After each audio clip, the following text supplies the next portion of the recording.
अवनी राय की दुनिया एक ही पल में बिखर गई थी। उसके सामने खड़ा आदमी किसी तूफान से कम नहीं था। अयान मल्होत्रा, वो नाम जिससे शहर के बच्चे डराए जाते थे। उसकी आंखों में बर्फ की ठंडक थी और हाथ में वो हथियार जिसने ना जाने कितनों की सांसें छीन ली थी। पर आज ये हथियार उसकी दुनिया को छीनने आया था। अगर तुम्हें अपने भाई की जान प्यारी है। उसकी आवाज में इतनी ठंडक थी कि अवनी के बदन पर कांप उठी। तो मेरे साथ मंडप में बैठो, नहीं तो अगली गोली उसी की होगी। अवनी ने पलट कर देखा। उसके छोटे भाई विवेक को रस्सियों से बांधकर कुर्सी पर बिठाया गया था। उसके होंठ कपड़े से दबे थे। आंखों में वो डर था जो किसी भी बहन का कलेजा चीर सकता था। विवेक के आंसू, उसकी बेबसी, सब कुछ अवनी के दिल में नश्तर बनकर चुभ रहे थे। क्यों कर रहे हो ये सब? अवनी ने कांपते स्वर में पूछा। अयान बस मुस्कुराया, एक पत्थर जैसी मुस्कान। क्योंकि मैं कर सकता हूं। उसका दिल डूबने लगा। हालात ने उसे मजबूर कर दिया। उसने अपने कांपते होंठ खोले। ठीक है, बस 2 शब्द। मगर उन 2 शब्दों ने उसकी पूरी जिंदगी को बांध दिया। शादी रात की ठीक 12 बजे तय हुई।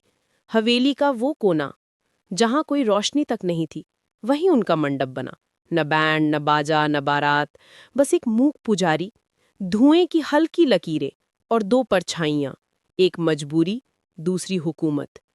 अवनी लाल सिल्क की साड़ी में थी, पर चेहरा फीका और आंखों में सूखा सन्नाटा। उसकी मांग भरी गई, ऐसे हाथ से जो खून में सने थे। फेरे शुरू हुए तो उसके पैर खुद ब खुद चले, लेकिन दिल हर चक्कर के साथ और खाली होता गया। हर फेरा उसे अपने अतीत से दूर ले जा रहा था। माँ बाबा की यादों से, उस छोटे से घर की खुशबू से जहां कभी हंसी गूंजती थी। अब उसके सामने सिर्फ एक अजनबी था, जिसकी आंखों में दया नहीं, सिर्फ सर्दपन था। पुजारी मंत्र खत्म कर चुपचाप चला गया। हवेली का सन्नाटा और गहरा हो गया। अयान ने पहली बार उसकी कलाई पकड़ी। उसकी उंगलियां ठंडी और कठोर थीं, जैसे किसी सामान पर शिकंजा कस दिया गया हो। अब तुम मेरी हो। उसकी आवाज इतनी धीमी थी कि अवनी ने कानों से नहीं, रूह से सुनी। उस पल उसे लगा, उसका जीवन अब उसका नहीं रहा। शादी के बाद हवेली का दरवाजा उसके लिए जैसे किसी जेल का फाटक बन गया। अयान ने बिना एक शब्द कहे उसे गाड़ी तक पहुंचाया। बाहर रात की काली चादर थी, भीतर कार की खामोशी। ड्राइवर की नजरें नीची थीं, जैसे उसने भी इस नई दुल्हन को कैद समझ लिया हो। अयान फोन पर किसी से बात कर रहा था। उसकी आवाज में आदेश था, सवाल की कोई जगह नहीं। डील्स, पैसों और हथियारों का जिक्र था, लेकिन उसमें बीवी शब्द की छाया तक नहीं थी। अवनी ने खिड़की से बाहर झांका। रात की सड़कें सुनसान थीं, पर हर मोड़ पर उसे लगा जैसे कोई अदृश्य जंजीर उसकी गर्दन में कसती जा रही हो। जब गाड़ी हवेली के बाहर रुकी तो दरवाजे पर चौकीदार ने सिर झुकाकर कहा, स्वागत है मैम साहब। स्वागत? अवनी के मन में टीस उठी। ये कैसा स्वागत था, जहां कदम रखते ही जिंदगी छीन ली जाए? अंदर ले जाकर उसे एक विशाल कमरे में छोड़ा गया। संगमरमर की ठंडी दीवारें, भारी मखमली पर्दे और बीच में इतना बड़ा पलंग कि अकेले लेटते डर लगे। अवनी ने चारों ओर नजर दौड़ाई। कमरे की शान देखने लायक थी, पर उसमें गर्माहट नाम की कोई चीज नहीं थी। हर कोना चुप, हर परछाई डरावनी। फिर उसने वो आवाज सुनी जिसने उसकी रगों में बर्फ दौड़ा दी। टक। दरवाजा बाहर से लॉक हुआ। उसका गला सूखने लगा। ये कैसा घर था जहां दुल्हन को कमरे में कैद किया जाता था? उसने खुद से बुदबुदाया, कब तक इस पिंजरे में रखोगे? कोई जवाब नहीं। शायद दीवारें भी अयान के नाम से डरती थीं। कुछ देर बाद दरवाजा खुला। एक औरत अंदर आई, उम्र में 50 से ऊपर। हाथ में लाल ट्रे थी, सिंदूर, चूड़ियां और एक छोटा सा तावीज। साहब ने भेजा है, औरत ने नजरें नीची रखते हुए कहा। ये क्या है? अवनी की आवाज कांप रही थी। सिर्फ पहन लीजिए, सवाल मत कीजिए। औरत ने ट्रे रखी और बिना पीछे देखे चली गई। दरवाजा फिर से बंद। अवनी ने हिचकिचाते हुए चूड़ियां उठाईं। उन्हें पहनते ही वो खनक उठी, पर उस खनक में खुशी नहीं थी, वो उसकी आजादी का मजाक उड़ाती आवाज थी। वो पलंग पर बैठ गई। घड़ी की टिक टिक सुनाई दे रही थी। बाहर हवेली सन्नाटे में डूबी थी और उसके दिल की धड़कनें जैसे किसी कैद खाने में कैदी की तरह चीख रही थीं। अचानक कदमों की आहट आई। दरवाजे के पास एक परछाई रुक गई। उसकी सांस थम गई। दरवाजे का हैंडल धीरे से हिला, बस 1 इंच। फिर रुक गया। उसके रोंगटे खड़े हो गए। क्या वो अयान था? क्या वो अंदर आएगा? क्या उसकी रात भी उसकी नहीं रही? डर उसके पूरे शरीर को सुबह की जकड़ चुका पहली था। किरण कमरे पर में दिल नहीं के आई। एक कोने में एक खिड़कियां अजीब तो सी थी ही तड़प नहीं, थी, बस जैसे एक उसे किसी जालीदार अनजान कोना सच और का भारी इंतजार हो। मखमली पर्दे। हवेली की ये दीवारें जैसे तय कर चुकी थीं कि रोशनी अंदर नहीं आएगी। अवनी पलंग पर बैठी थी। रात की वो परछाई अब भी उसकी आंखों में जमी हुई थी। दरवाजे का हिला हुआ हैंडल, बाहर खड़ा कोई, और फिर सन्नाटा। सब उसे सवालों की गुत्थी में छोड़ गया। उसने आईने की तरफ देखा। वही आईना जो कमरे के ठीक सामने दीवार पर लगा था। वो अपने बिखरे बाल संवारने उठी, लेकिन अचानक उसकी नजर कुछ अजीब पर पड़ी। आईने के कोने में हल्की सी झिलमिलाहट थी, जैसे कांच बिल्कुल वैसा नहीं था जैसा होना चाहिए। उसने हाथ बढ़ाकर उंगलियां चलाईं। आईना हल्का सा झंझना गया। अवनी और करीब गई, ध्यान से देखा और फिर उसका दिल रुक गया। कांच के पीछे एक लेंस था, एक कैमरा। उसकी सांसें थम गईं। कल रात वो इसी आईने के सामने कपड़े बदल रही थी, साड़ी उतारी थी, बाल खोले थे। नए रिश्ते को समझने की कोशिश में खुद को आईने में देख रही थी, और उस पल उसे लगता रहा था कि कोई नहीं देख रहा। पर सच अलग था। उसे देखा गया था, बिना इजाजत, बिना उसकी मर्जी के। उसका पूरा शरीर कांपने लगा। उसने आईने से पीछे हटते हुए अपने कंधे ढक लिए, जैसे अब भी कोई उसे देख रहा हो। ये सिर्फ मेरी गलतफहमी हो सकती है, उसने खुद को दिलासा दिया। मगर दिल इस झूठ को मानने को तैयार नहीं था। उसी वक्त दरवाजा खुला। नौकरानी हाथ में चाय की ट्रे लेकर आई। जैसे हमेशा करती थी, नजरें नीचे किए ट्रे रखी और तुरंत बाहर चली गई। अवनी फौरन भागी। रुको! उसने आवाज दी, लेकिन दरवाजा उसके चेहरे पर फिर से बंद हो गया। वो ठिठक गई। अब साफ था कि इस घर के नियम कुछ और ही थे। तुम बोलो, कोई नहीं सुनेगा। तुम भागो, दरवाजा बंद मिलेगा। तुम चुप रहो, तब भी कोई देख रहा होगा। उसका दिल तेज धड़क रहा था। उसने खुद से कहा, ये पिंजरा सिर्फ दीवारों से नहीं बना, ये निगाहों से बना है, अदृश्य निगाहों से। शाम तक उसका डर और गुस्सा दोनों बढ़ते गए। हर दीवार उसे देखती लग रही थी, हर छाया उसे चुप कराने की कोशिश कर रही थी। फिर दरवाजा खुला और इस बार अंदर खुद अयान आया। वो सीधे आईने के सामने खड़ा हुआ। तुम्हें ये कैसे मिला? उसकी आवाज में वही ठंडापन था। अवनी ने उसकी तरफ देखा। अब डर कम और गुस्सा ज्यादा था। ये मेरा कमरा है ना? या मैं भूल रही हूं कि ये भी सिर्फ एक गिरवी चीज है? अयान चुप रहा। उसने एक बटन दबाया और कैमरा अंदर खिसक गया। अब नहीं है, लेकिन कल था। अवनी की आवाज कांप रही थी। और मैं बदल रही थी, नहा रही थी। तुम देख रहे थे? वो कुछ पल रुका, फिर बोला, जो मेरे घर में होता है वो मेरे नियमों से चलता है। तुम्हारे नियमों में इज्जत नहीं होती क्या? वो कुछ नहीं बोला, बस जाते जाते कहा, तुम मेरी बीवी नहीं हो, तुम मेरी गारंटी हो। दरवाजा बंद हुआ और अवनी का दिल भीतर से कुछ टूट गया। दरवाजा बंद होने के बाद कमरे में एक ऐसी खामोशी फैल गई जो कान फाड़ देने वाली थी। अवनी वहीं फर्श पर बैठ गई। आंसू आंखों तक आए, लेकिन बाहर नहीं निकले। जैसे उसका दिल अब रोने की ताकत भी खो चुका हो। बीवी नहीं, गारंटी। ये शब्द उसके दिमाग में हथौड़े की तरह गूंजते रहे। क्या सचमुच वो सिर्फ एक सौदा थी? क्या उसका अस्तित्व सिर्फ उसके भाई की जिंदगी बचाने तक सीमित था? उसने कलाई पर बंधी चूड़ियों को घूरा। वो खनक रही थीं, लेकिन उस खनक में अपनापन नहीं था। वो खनक किसी जेल की बेड़ियों जैसी थी। वो बिस्तर पर लेट गई, पर नींद कहाँ आने वाली थी। दरवाजे के बाहर धीमे धीमे कदमों की आहट ने उसकी सांसें रोक दीं। फिर वही हलचल, हैंडल का हिलना, और फिर सन्नाटा। उसका बदन कांप उठा। डर उसकी रगों में दौड़ रहा था। लेकिन इसी डर के बीच एक अजीब सी तड़प भी थी। क्या वो अयान था? क्या वो फिर से देखने आया था? या फिर सिर्फ उसे सताने के लिए ये खेल खेला जा रहा था? सुबह होते ही उसने महसूस किया कि कमरा अब पहले जैसा नहीं लग रहा। उस आईने की छुपी निगाहों ने जो भरोसा तोड़ा था, उसे शब्दों में नहीं बांधा जा सकता। अब तो उसे हर दीवार से डर लगने लगा था, हर परछाई से, हर खामोशी से। दिन का आधा हिस्सा चुप्पी में बीता। शाम को अचानक दरवाजा खुला। इस बार कोई नौकरानी नहीं, बल्कि एक बुजुर्ग औरत अंदर आई। उसके हाथ में थाली थी जिसमें गरम खाना रखा था। खाओ बिटिया, उसने धीमी आवाज में कहा।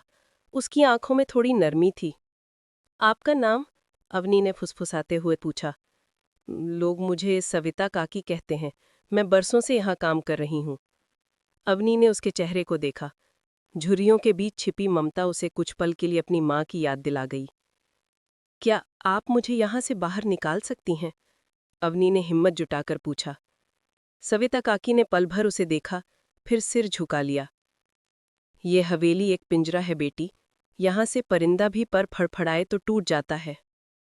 ये सुनकर अवनी का दिल बैठ गया। लेकिन काकी की आवाज धीमी थी। अगर सही वक्त आया तो शायद मैं तुम्हें एक रास्ता दिखा पाऊं। उसके शब्दों में आशा की हल्की सी लौ थी। अवनी ने उस उम्मीद को पकड़ लिया। रात होते होते हवेली फिर से खामोश हो गई। बाहर हल्की बारिश शुरू हो चुकी थी। खिड़की की जाली से आती बूंदें कमरे की ठंडक और बढ़ा रही थीं। अवनी ने खुद को कंबल में लपेटा, पर जैसे ही उसने आंखें मूंदी, दरवाजे के बाहर फिर से वही आहट हुई। इस बार कदम थोड़े भारी थे और हैंडल हिला नहीं, बल्कि धीरे से पूरी तरह नीचे दबा। दरवाज़ा 1 इंच खुला। उसकी धड़कनें तेज हो गईं। क्या वो अयान था? क्या आज रात उसकी जिंदगी किसी और मोड़ पर जाने वाली थी? दरवाजा ज्यादा देर तक खुला नहीं रहा। जैसे ही अवनी की सांसें तेज हुईं, वैसे ही वो आधा इंच खुला दरवाजा फिर से बंद हो गया। टक की आवाज ने उसके सीने में दहशत भर दी। वो बिस्तर से उठकर दरवाजे तक गई। बाहर की तरफ कान लगाया। सन्नाटा। बस दूर कहीं हवेली की छतों से पानी टपकने की आवाज थी। उसके मन में सवालों का तूफान उमड़ पड़ा। क्या वो अयान था? अगर हाँ, तो वो हर रात उसके दरवाजे तक आकर रुक क्यों जाता है? क्या ये डर पैदा करने का खेल है या उसके पीछे कोई और वजह छिपी है? सुबह होते ही कमरे का दरवाजा खुला। नौकरानी ने नाश्ते की ट्रे रखी और चुपचाप चली गई। अवनी ने खाना हाथ नहीं लगाया। उसके अंदर भूख नहीं, सिर्फ गुस्सा और बगावत की आग थी। वो कमरे में टहलने लगी। उसकी नजर अलमारी पर पड़ी। अलमारी खोली तो कुछ कपड़े रखे हुए थे, सब महंगे, सब चमकदार, पर उनमें उसका अपना कुछ भी नहीं था। जैसे उसकी पहचान मिटाकर उसे किसी और ढांचे में ढालने की कोशिश की गई हो। आईने के सामने खड़ी होकर उसने खुद को देखा। लाल साड़ी, चूड़ियां, माथे पर सिंदूर, बाहर से सब कुछ एक दुल्हन जैसा। लेकिन अंदर अंदर वो टूटी हुई अकेली औरत थी, जिसे मजबूरी ने किसी और की कैद में धकेल दिया था। दोपहर तक वो खामोश बैठी रही। तभी दरवाजा खुला और इस बार सामने अयान खड़ा था। उसकी आंखें सीधे अवनी पर टिकी थीं। कुछ पल दोनों बिना बोले एक दूसरे को देखते रहे। फिर अयान कमरे में आया और खिड़की की जाली के पास खड़ा हो गया। तुम इस तरह मुझे क्यों देख रही हो? अवनी ने हिम्मत करके कहा। अयान ने सिर घुमाया। क्योंकि तुम इस घर का हिस्सा हो और इस घर का हर हिस्सा मेरी नजरों में रहता है। नजर या पहरेदारी? अवनी की आवाज कड़वी थी। अयान मुस्कुराया नहीं, बस ठंडी आवाज में बोला, जो मेरे पास आता है वो मेरा हो जाता है। तुम्हें इसमें शक क्यों है? अवनी ने कदम आगे बढ़ाए। उसकी आंखों में गुस्सा और नफरत दोनों थे। मैं कोई चीज नहीं हूं जिसे खरीद लिया जाए, मैं इंसान हूं। अयान की आंखों में पल भर के लिए कुछ चमका, फिर वो पत्थर सा हो गया। इंसान? उसने धीमे स्वर में कहा। तुम भूल रही हो अवनी राय, तुम यहाँ क्यों हो? तुम मेरी बीवी नहीं, सिर्फ गारंटी हो, और गारंटी में इमोशंस की कोई जगह नहीं होती। ये कहकर वो जाने लगा।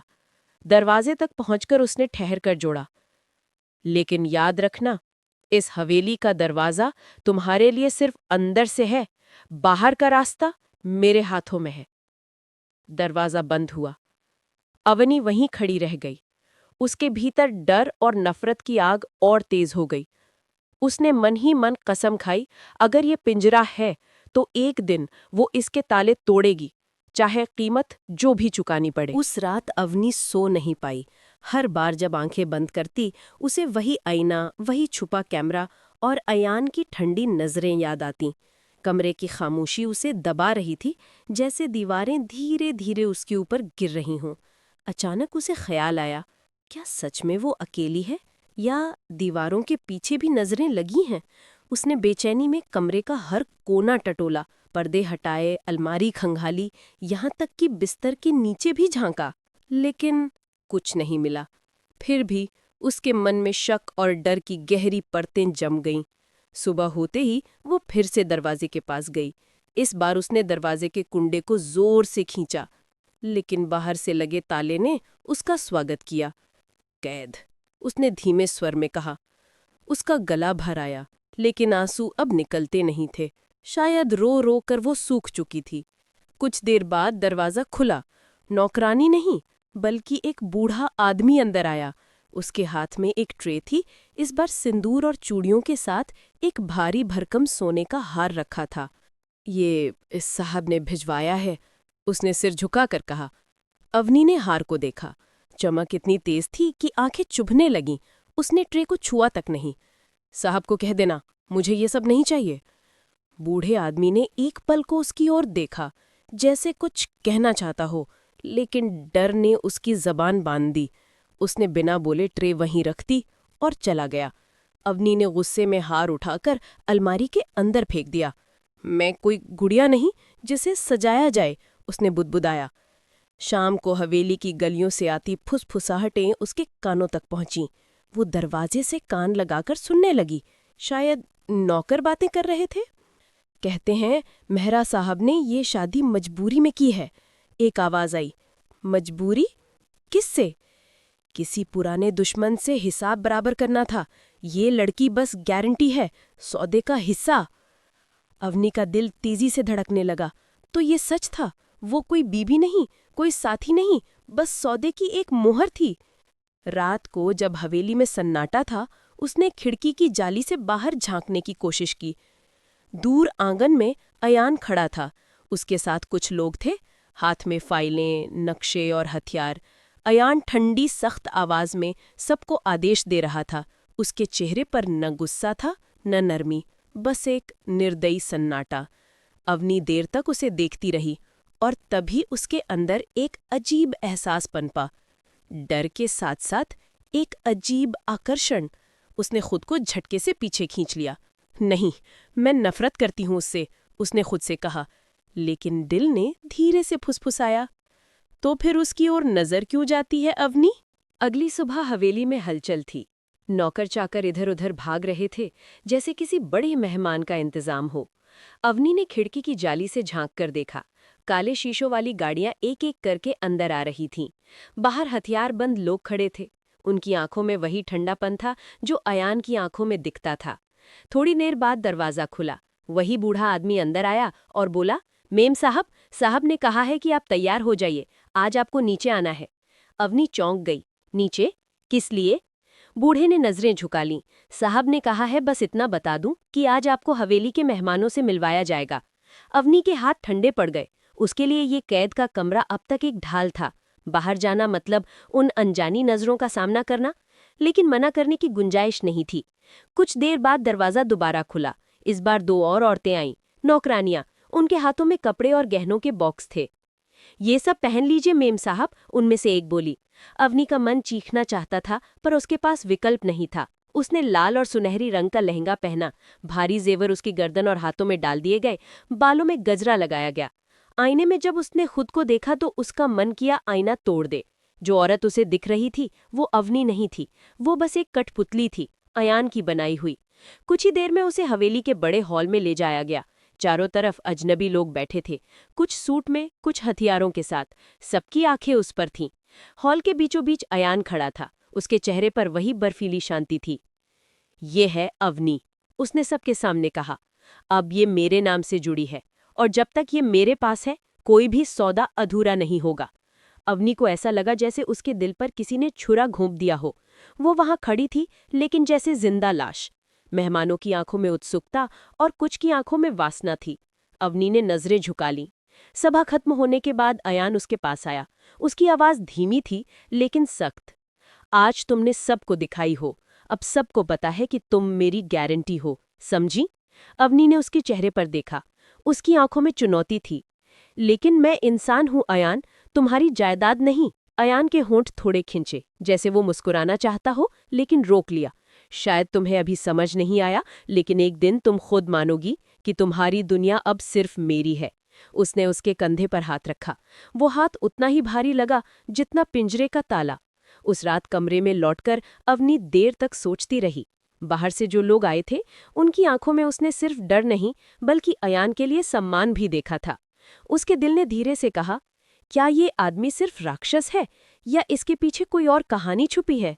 उस रात अवनी बिस्तर पर लेटी थी, लेकिन नींद उसकी आंखों से कोसों दूर थी। मन में बार बार वही सवाल घूम रहा था, क्या अयान सिर्फ एक निर्दयी इंसान है या उसके पीछे कोई और रहस्य छुपा है? खिड़की की जाली से बाहर झांकते हुए उसने देखा कि हवेली के आंगन में अयान किसी से बात कर रहा था। उसके हाथ में फोन था, आवाज धीमी लेकिन सख्त थी। पास खड़े दो लोग सिर झुकाकर उसकी बातें सुन रहे थे। अवनी को उसकी आंखों में गुस्से की जगह दर्द की हल्की परछाई दिखी, लेकिन जैसे ही उन लोगों ने सिर हिलाया, अयान फिर से वही पत्थर बन गया। सुबह हुए तो कमरे का दरवाजा खुला। इस बार एक छोटी लड़की अंदर आई, शायद 10 साल की। उसके हाथ में दूध का गिलास था। ये लो दीदी, उसने मासूमियत से कहा। अवनी चौंक गई। तुम कौन हो? लड़की ने मुस्कुराकर जवाब दिया, मेरा नाम सिया है। मैं हवेली के नौकर की बेटी हूँ। कभी कभी माँ के साथ काम में मदद करती हूँ। अवनी के होठों पर बरसों बाद मुस्कान आई। उसने सिया को पास बुलाया और उसका हाथ थाम लिया। धन्यवाद सिया, तुमसे मिलकर अच्छा लगा। सिया धीरे से बोली, साहब कहते हैं कि आपको किसी से बात करने की जरूरत नहीं है, लेकिन मुझे लगा आप अकेली होंगी। ये सुनकर अवनी की आंखें भर आईं। उस छोटे से बच्चे ने उसकी तन्हाई समझ ली थी। सिया के जाने के बाद अवनी ने तय किया कि वो अब सिर्फ डर कर नहीं बैठेगी, उसे इस हवेली के रहस्यों को जानना होगा। शाम को जब नौकरानी खाना लेकर आई, अवनी ने धीरे से उससे पूछा, तुम कब से यहाँ काम कर रही हो? नौकरानी चौंकी, फिर बोली, काफी सालों से। साहब सबका ख्याल रखते हैं, बस उनसे सवाल मत कीजिए। ख्याल? अवनी ने सोचा, या कैद? रात को फिर वही हुआ। दरवाजे के बाहर कदमों की आहट, हैंडल हल्का सा हिला और फिर रुक गया। इस बार अवनी ने हिम्मत जुटाई। उसने दरवाजे के पास जाकर कहा, अगर तुम हो तो अंदर आ जाओ, छुपकर मत देखो। कुछ सेकंड सन्नाटा रहा। फिर धीरे से अयान की आवाज आई, तुम तैयार नहीं हो? अवनी ने पूछा, तैयार किसके लिए? लेकिन कोई जवाब नहीं मिला, बस कदमों की आहट दूर होती चली गई। उस रात अवनी देर तक जागती रही। उसके मन में एक नई बेचैनी थी। डर अब भी था, लेकिन उसके साथ एक और एहसास भी, इंतजार। क्या सच में अयान हर रात उसे देखने आता है? क्या उसके पत्थर जैसे चेहरे के पीछे कोई और सच्चाई छुपी है? उसने आंखें मूंद ली, लेकिन दिल धीरे से फुसफुसाया, सावधान रहो अवनी, डर और चाहत की सरहद बहुत पतली होती है। अगली सुबह हवेली में असामान्य हलचल थी। हथियारों से लैस लोग इधर-उधर भाग रहे थे। बाहर गाड़ियों की आवाजें गूंज रही थीं। अवनी खिड़की के जाली से देख रही थी, हवेली के दरवाजे पर पुलिस की गाड़ियां खड़ी थीं। उसका दिल धड़कने लगा। क्या ये मौका है? उसने सोचा। शायद मैं यहां से निकल सकती हूं। लेकिन तभी अयान आंगन में उतरता दिखा। पुलिस अधिकारी उससे बात कर रही थे। उनकी आवाजें बाहर तक नहीं आ रही थीं, पर अयान का चेहरा उतना ही ठंडा और आत्मविश्वास से भरा था। कुछ ही देर बाद पुलिस बिना किसी एक्शन के लौट गई। अवनी की उम्मीद जैसे किसी ने कुचल दी। शाम को जब दरवाजा खुला तो अयान खुद कमरे में आया। उसके हाथ में एक फाइल थी। उसने बिना उसकी ओर देखे फाइल मेज पर रख दी और कहा, तुम्हें लग रहा होगा कि पुलिस तुम्हें बचा लेगी। अवनी चौंक गई। तुम्हें कैसे पता? अयान उसकी ओर मुड़ा। उसकी आंखों में हल्की सी मुस्कान थी, लेकिन वो मुस्कान डर से ज्यादा कुछ नहीं थी। इस घर की हर सांस मेरी निगरानी में है। तुम्हारे ख्यालात भी मुझसे छुपे नहीं रहते। अवनी ने गुस्से में कहा, तो तुम मुझे हमेशा पिंजरे में रखोगे? क्या तुम्हें जरा भी शर्म नहीं आती? अयान उसके पास आया, इतना करीब कि उसकी सांसें अवनी की त्वचा से टकरा रही थीं। शर्म? मैं वही करता हूं जो जरूरी है, और तुम्हारे लिए जरूरी है कि तुम यहां रहो, क्योंकि तुम्हारी जान से कहीं ज्यादा दांव पर लगी है। क्या मतलब? अवनी ने कांपते स्वर में पूछा। अयान चुप रहा। उसकी आंखें पल भर को नरम हुईं, फिर उसने सिर घुमा लिया। तुम नहीं समझोगी। वो मुड़ा और जाने लगा। अवनी के दिल से अनगिनत सवाल उठे, लेकिन होठों पर बस एक ही निकला। अगर मैं तुम्हें नफरत करती हूं, तो भी तुम हर रात मेरे दरवाजे तक क्यों आते हो?" अयान रुका। उसकी पीठ अवनी की ओर थी। कुछ पल सन्नाटा रहा। फिर उसने धीमे स्वर में कहा, "क्योंकि कभी कभी पिंजरे का मालिक भी कैदी हो जाता है।" ये कहकर वो चला गया। दरवाजा फिर से बंद। अवनी हिल गई थी। उसकी रूह में उस वाक्य की गूंज रह गई। पिंजरे का मालिक भी कैदी हो जाता है। उस रात वो देर तक सोचती रही। डर और नफरत के बीच अब एक नई डोर जुड़ रही थी, जिज्ञासा। क्या सच में अयान भी किसी अदृश्य कैद में है? अगर है, तो उसकी चाबी किसके पास है? अगले दिन हवेली में चुप्पी असहज रूप से भारी थी। न गाड़ियों की आवाज, न ही हथियारबंद आदमियों की भागदौड़। बस दीवारों के बीच घिरा हुआ सन्नाटा। अवनी कमरे के कोने में बैठी थी। उसकी आंखें दरवाजे पर टिकी थीं, मानो इंतजार कर रही हों कि अयान कब आएगा। लेकिन दरवाजा बंद रहा। शाम तक उसकी बेचैनी बढ़ गई। उसने अलमारी से वही सोने का हार निकाला जिसे उसने गुस्से में फेंक दिया था। हाथ में उठाकर देखा, चमकती धातु, भारी और ठंडी, जैसे उसकी जिंदगी की जंजीर। वो सोचने लगी, क्या मैं सचमुच उसकी गारंटी भर हूं, या इसके पीछे कुछ और है? तभी दरवाजा खुला। इस बार अयान नहीं, बल्कि वही छोटी लड़की सिया अंदर आई। उसके हाथ में फूलों की छोटी टोकरी थी। "ये आपके लिए है," उसने मासूमियत से कहा। अवनी मुस्कुरा पाई। "धन्यवाद सिया, तुम मुझे रोज मिलने आ सकती हो।" सिया हिचकिचाई। "अगर साहब को पता चला तो डांटेंगे, लेकिन मैं कोशिश करूंगी।" अवनी ने उसका माथा चूमा। "तुम ही हो जो मुझे इंसान होने का एहसास दिलाती हो।" सिया के जाने के बाद देर रात दरवाजा फिर से खुला। अयान अंदर आया। उसके चेहरे पर थकान थी, जैसे कई दिनों से सोया न हो। "तुम ठीक हो?" उसने अचानक पूछा। अवनी हैरान रह गई। "ये सवाल तुमने मुझसे पहली बार पूछा है।" अयान चुपचाप उसकी ओर देखता रहा। उसकी आंखों में अब वो ठंडक नहीं थी, बल्कि कुछ और, एक अजीब सी कमजोरी। "तो फिर मुझे कैद क्यों किया है?" उसने कांपती आवाज में पूछा। अयान ने गहरी सांस ली। "क्योंकि अगर तुम बाहर गए, तो वो लोग तुम्हें जिंदा नहीं छोड़ेंगे।" "कौन लोग?" अयान ने उसके सवाल का जवाब नहीं दिया। उसकी आंखें बुझी हुई थीं।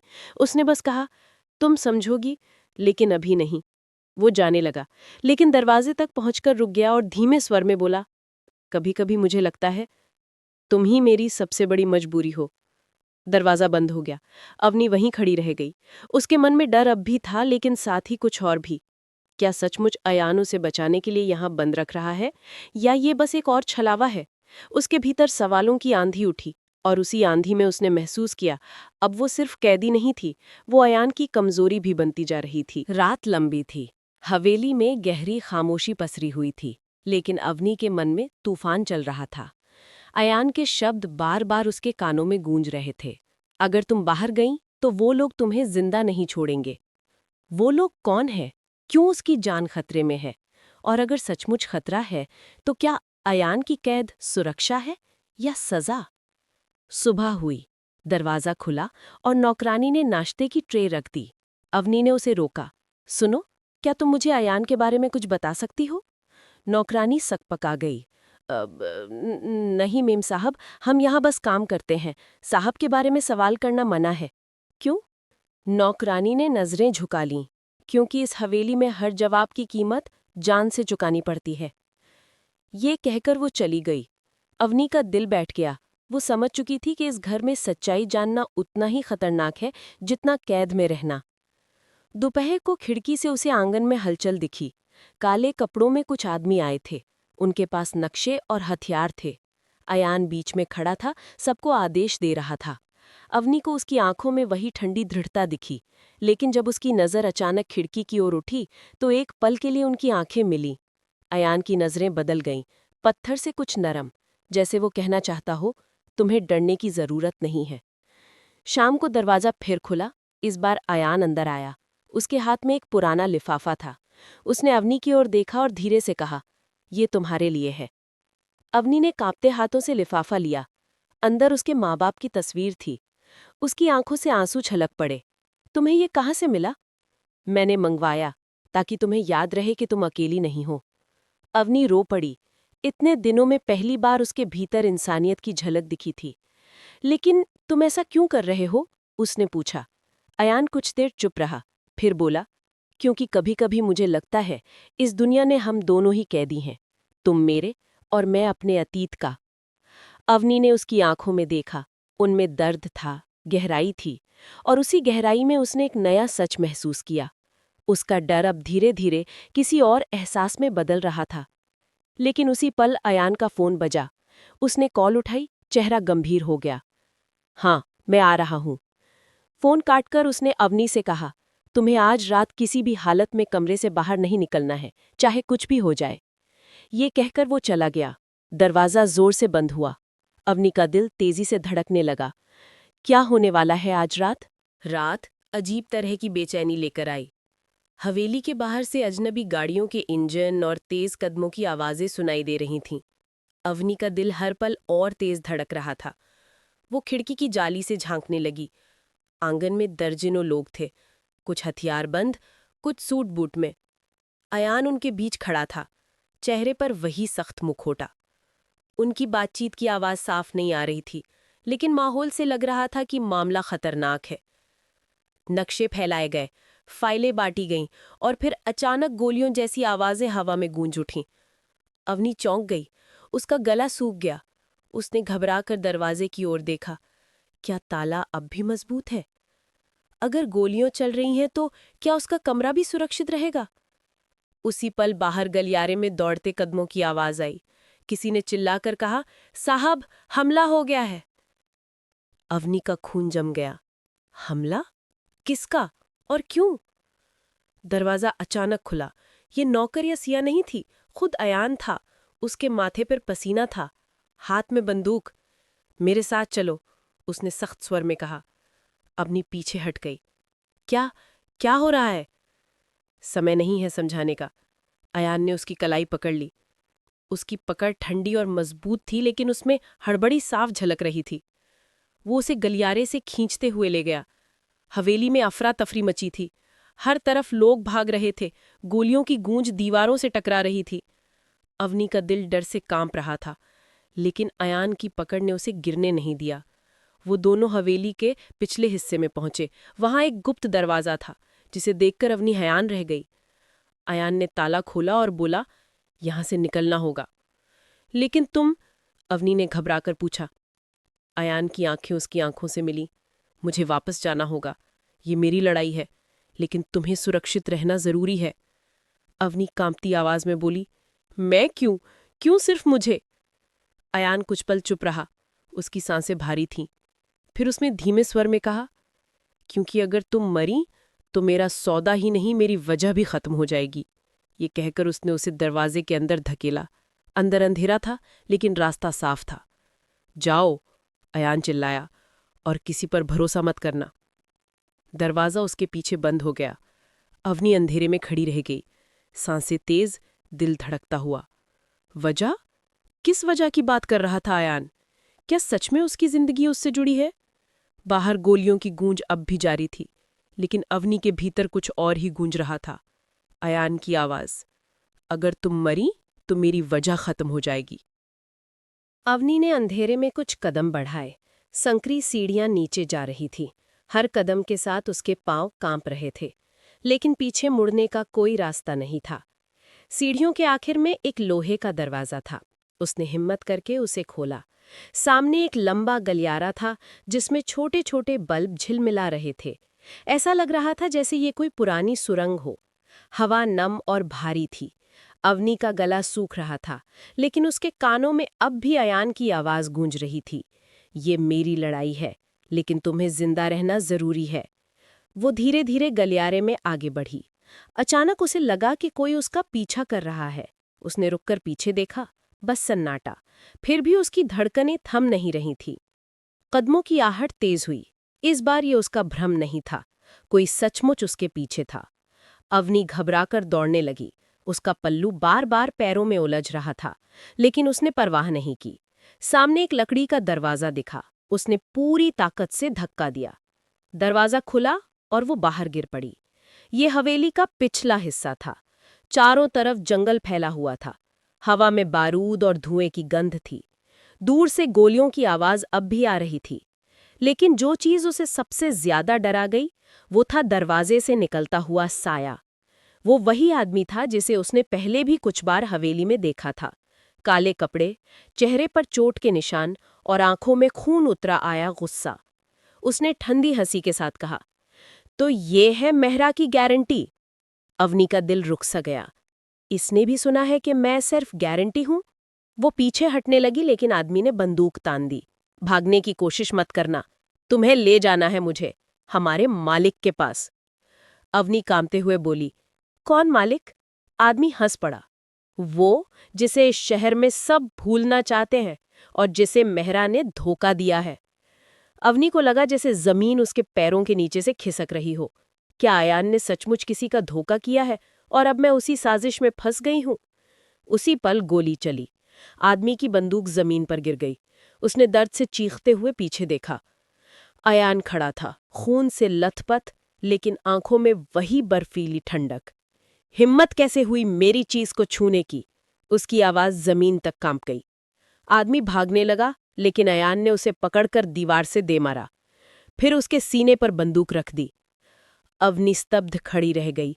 उसके सामने फिर वही आदमी था, निर्दयी, खतरनाक, और फिर भी वही जिसने उसे अभी बचाया था।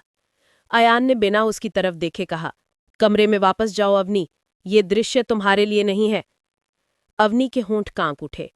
लेकिन अगर ये दृश्य मेरे लिए नहीं है, तो फिर मेरी जिंदगी इस खून खराबे में क्यों फंस गई है? अवनी की सांसें अभी भी तेज चल रही थीं। सामने का दृश्य उसे भीतर तक हिला चुका था। अयान ने बिना झिझक उस आदमी को गोली मारी, जैसे इंसान नहीं, कोई कीड़ा हो। वो पीछे हट गई। उसके पांव कांप रहे थे। उसके मन में सिर्फ एक ही सवाल गूंज रहा था, क्या यही उसकी असली पहचान है? क्या वो हमेशा से सिर्फ खून और हिंसा से बना है? अयान ने एक पल के लिए उस पर नजर डाली। उसकी आंखों में ठंडक थी, लेकिन कहीं गहराई में थकान भी झलक रही थी। चलो, उसने आदेश दिया। अवनी के होंठ सूख गए। नहीं, मैं वापस नहीं जाऊंगी उस पिंजरे में। अयान का चेहरा सख्त हो गया। ये जिद मत करो, तुम्हें वहां रहना ही सुरक्षित है। सुरक्षित? अवनी की आवाज कांप गई।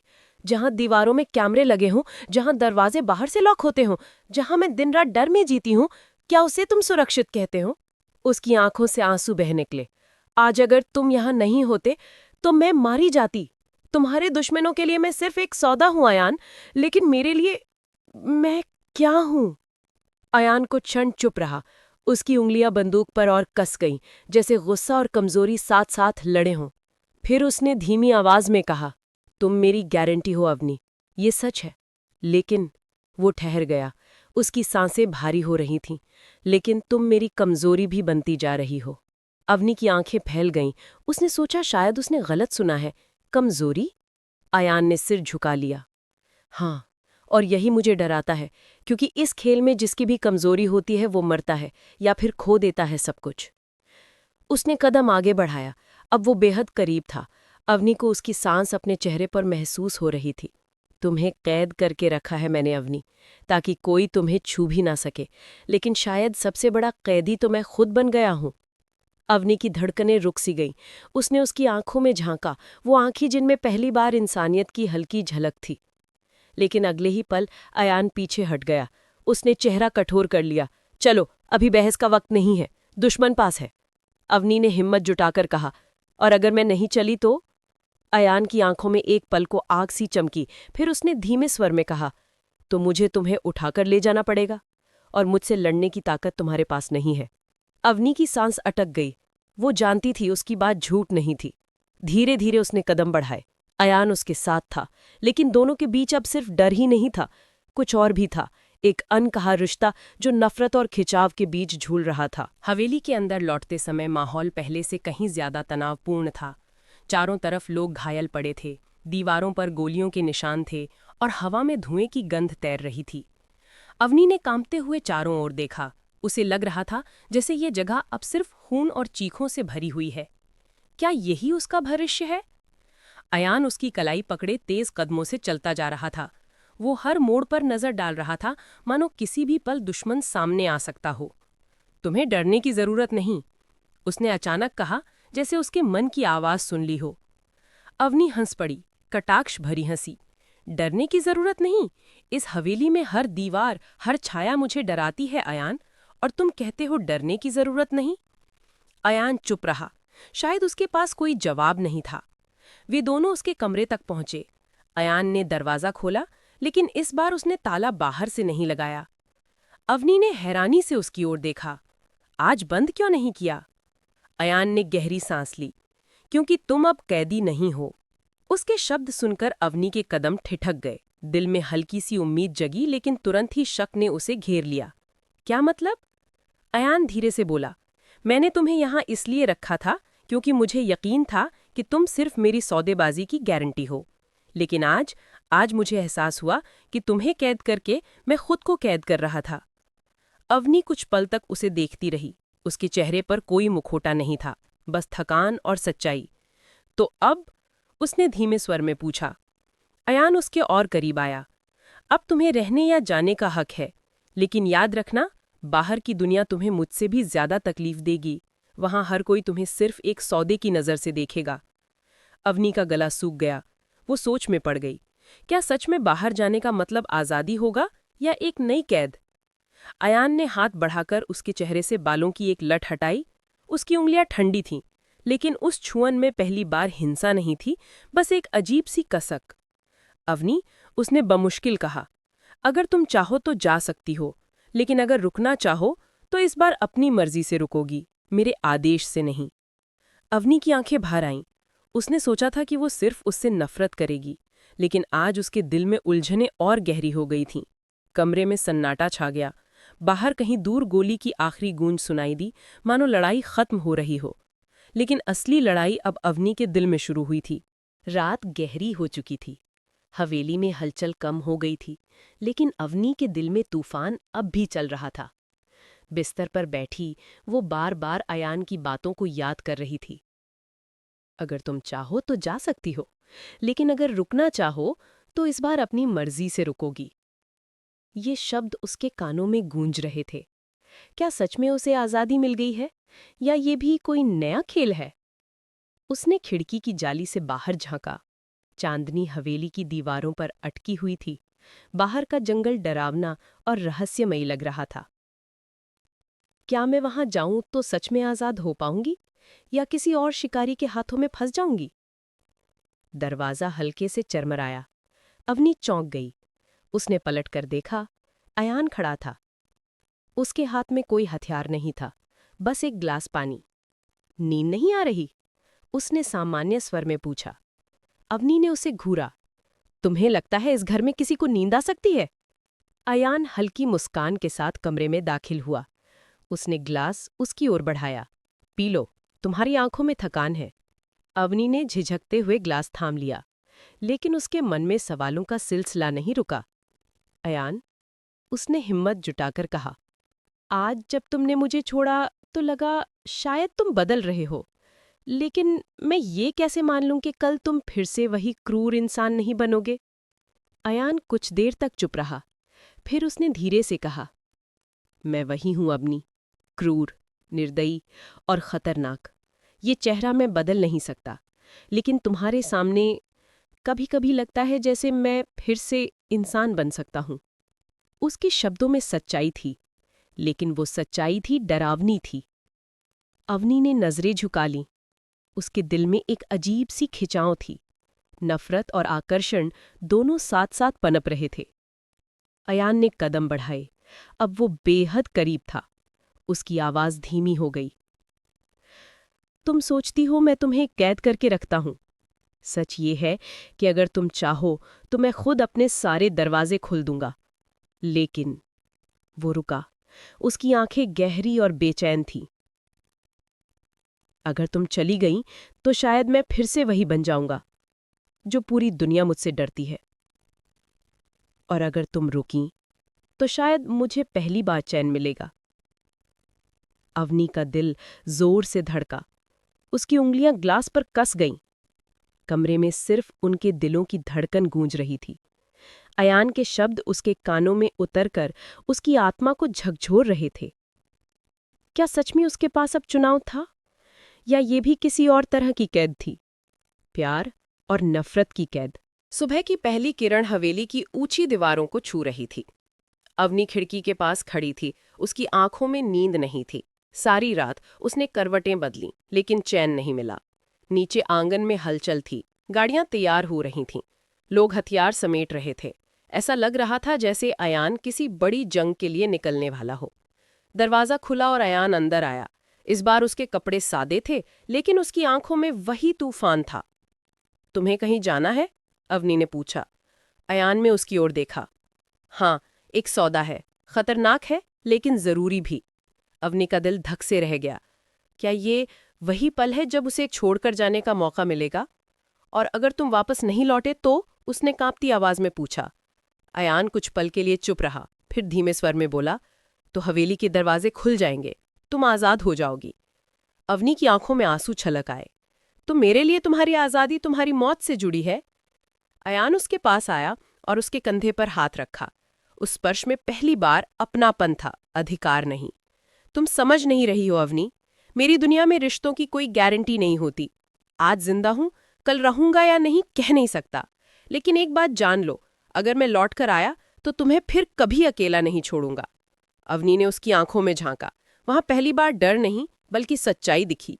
उसने धीरे से कहा, अगर मैं सच में तुम्हारे लिए सिर्फ गारंटी हूं तो तुम्हें मेरी परवाह क्यों है?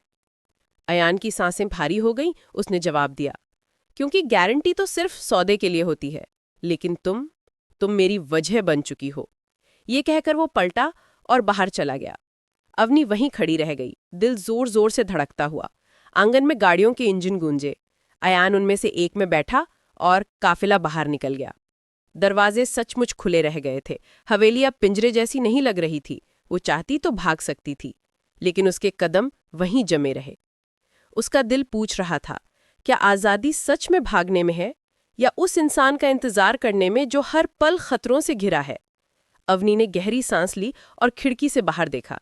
दूर जाते धुएं और धूप में उसे सिर्फ एक ही चीज साफ दिख रही थी। उसका दिल अब उस हवेली की दीवारों में नहीं बल्कि अयान के साथ कैद हो चुका है। दिन धीरे धीरे बीत रहा था, लेकिन अवनी के लिए हर घंटा एक सदी जैसा लग रहा था। हवेली अब सन्नाटे में डूबी थी। गाड़ियों का शोर, हथियारों की खनक और अयान की मौजूदगी सब अचानक गायब थे। वो हवेली के हर कमरे में घूमी।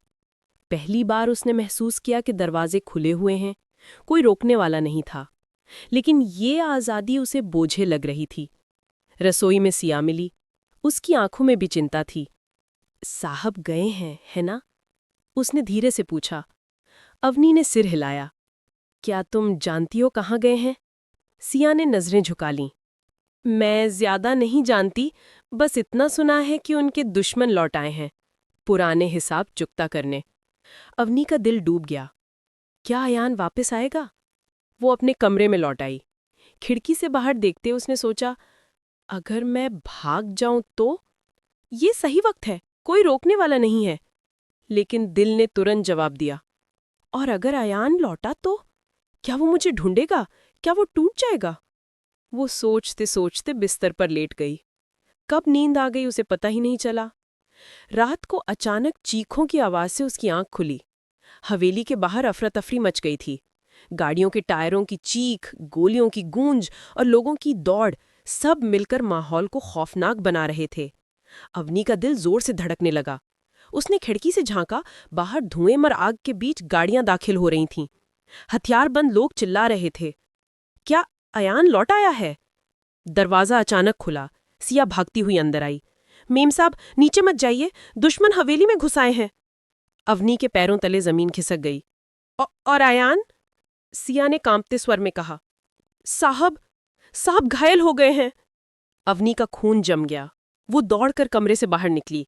सिया उसे रोकती रह गई। गलियारों में अफरा-तफरी थी। हर तरफ गोलीबारी की गूंज थी। अवनी के कान सुन पड़ चुके थे, लेकिन उसका दिल सिर्फ एक नाम पुकार रहा था, अयान। सीढ़ियों से उतरते हुए उसने देखा, आंगन में लोग गिरे पड़े थे और बीच में अयान जमीन पर बैठा था। उसके कंधे से खून बह रहा था। अवनी चीखते हुए उसकी तरफ भागी। अयान! अयान ने सिर उठाया। उसकी आंखों में दर्द था, लेकिन होंठों पर हल्की सी मुस्कान। मैंने कहा था ना, मैं लौट कर आऊंगा। अवनी उसके पास घुटनों के बल बैठ गई। आंसू उसके चेहरे से बह रहे थे। उसने अपने आंचल से उसका खून रोकने की कोशिश की। तुम्हें कुछ नहीं होगा, वो बार बार बुदबुदा रही थी। अयान ने धीमी आवाज में कहा, अब तुम मेरी गारंटी नहीं हो अवनी, तुम मेरी जरूरत हो। उसके शब्दों ने अवनी के दिल को चीर दिया।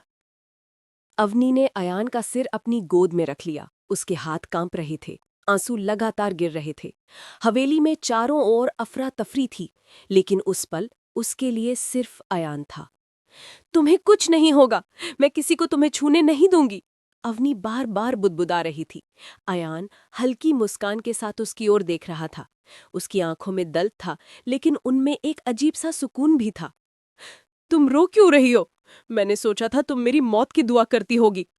अवनी का दिल टूट गया। पागल हो तुम। मैं ऐसा क्यों चाहूंगी? अयान ने आंखें बंद की। उसकी सांसें भारी हो रही थी। क्योंकि मैंने तुम्हें कैद किया, तुम्हें तुम्हारी जिंदगी से छीन लिया, अवनी ने तुरंत कहा। हाँ, तुमने मुझे कैद किया, लेकिन उसी कैद में तुमने मुझे खुद से मिलवाया। मैं डरती रही, नफरत करती रही, लेकिन आज अगर तुम्हें खो दिया तो शायद मैं कभी खुद को माफ नहीं कर पाऊंगी। उसके शब्द सुनकर अयान की आंखों में नमी आ गई। उसने बमुश्किल हाथ उठाया और अवनी की हथेली थाम ली। तुम्हें यकीन है कि मैं बदल सकता हूँ? अवनी ने सिर हिलाया। हाँ, क्योंकि आज पहली बार मैंने तुम्हें खून से ज्यादा किसी और चीज की परवाह करते देखा है, मेरी। इतने में बाहर से गोलियों की एक और गूंज आई। अवनी ने घबराकर सिर उठाया। दुश्मन अब भी हवेली में थे। तुम्हें यहां से ले जाना होगा, उसने घबराकर कहा। अयान ने कमजोर आवाज में कहा, नहीं, मैं यहीं रहूंगा, ये मेरी जमीन है, मेरी लड़ाई है। अवनी ने उसकी आंखों में गुस्से के साथ देखा।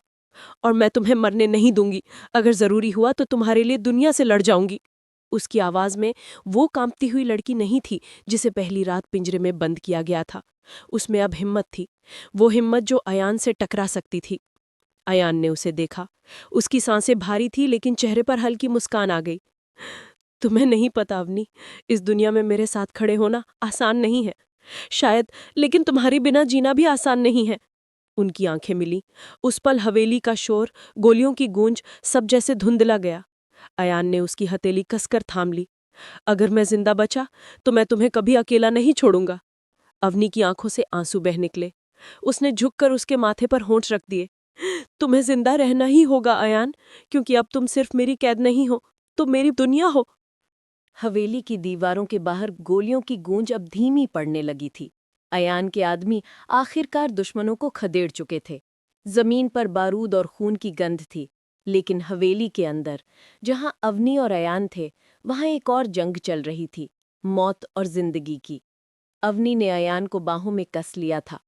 उसका लहू उसकी साड़ी को लाल कर चुका था, लेकिन अवनी को परवाह नहीं थी। उसकी आंखों में सिर्फ एक ही चीज थी, दुआ। डॉक्टर को बुलाया है, बस थोड़ी देर और, किसी नौकर ने दरवाजे पर आकर कहा। अवनी ने चिल्लाकर कहा, जल्दी लाओ, अगर देर हुई तो मैं किसी को नहीं छोड़ूंगी। उसकी आवाज में वो डर नहीं था जो पहले दिनों में था, उसमें हुक्म था, आग थी। अयान ने धीमी हंसी के साथ कहा, तुम सचमुच मेरी दुनिया बन चुकी हो, अब मेरे आदमी भी तुमसे डरेंगे। अवनी ने गुस्से से आंसू पोंछे। चुप रहो, अभी कुछ मत बोलो, बस सांस लो। डॉक्टर भागते हुए अंदर आया। घाव गहरा था, लेकिन जान बचने की उम्मीद थी। उसने तुरंत इलाज शुरू किया। अवनी ने अयान का हाथ थामे रखा, जैसे अपनी पकड़ से उसकी सांसें बंधी हों। घंटों बाद जब आखिरकार डॉक्टर ने कहा, खतरा टल गया है, अवनी वहीं फर्श पर बैठ गई। उसकी आंखों में थकान थी, लेकिन चेहरे पर राहत की चमक। अयान ने आंखें खोली। तो मैं मर नहीं रहा? अवनी ने रोते हुए हंसी। नहीं, तुम इतनी आसानी से मुझे छोड़ नहीं सकते। कमरे में सन्नाटा छा गया। बाहर हवेली पर सुबह की पहली किरण पड़ चुकी थी। पर्दों की दरार से आती रोशनी ने अयान के चेहरे को छुआ। वो धीरे से बोला, अवनी, जब मैंने तुम्हें मंडप में खड़ा किया था, तब सोचा था तुम सिर्फ मेरी गारंटी हो, लेकिन आज समझा हूं कि तुम मेरी सबसे बड़ी सजा भी हो और सबसे बड़ी दुआ भी। अवनी की आंखें भर आईं। उसने उसके माथे पर हाथ रखा। और तुम, वो पिंजरा हो जिसमें मैंने अपनी आज़ादी खोई थी, लेकिन उसी पिंजरे में मुझे मेरा सच मिला। मैं अब कहीं और नहीं जाना चाहती। अयान ने उसका हाथ कस कर थामा। उसकी आवाज़ टूटी हुई थी, लेकिन उसमें एक नई नरमी थी। मैं वादा करता हूँ अवनी, अब ये पिंजरा कभी तुम्हें कैद नहीं करेगा। अब ये सिर्फ तुम्हारा घर होगा। अवनी की आंखों से आंसू बह निकले। उसने फुसफुसा कर कहा, तब चलो, हम इस पिंजरे को एक आसमान बना देते हैं। सुबह की रोशनी कमरे में फैल गई। डर, नफरत, बंदिशें, सब जैसे उस रोशनी में पिघल गए। अब बस दो लोग थे। एक लड़की जिसने डर से लड़कर अपने दिल की पहचान पाई, और एक आदमी जिसने खून और सन्नाटे के बीच पहली बार मोहब्बत महसूस की। पिंजरे की दुल्हन अब दुल्हन नहीं रही थी, वो उसकी बराबरी थी। और अयान, वो अब राक्षस नहीं रहा था, वो सिर्फ उसका था।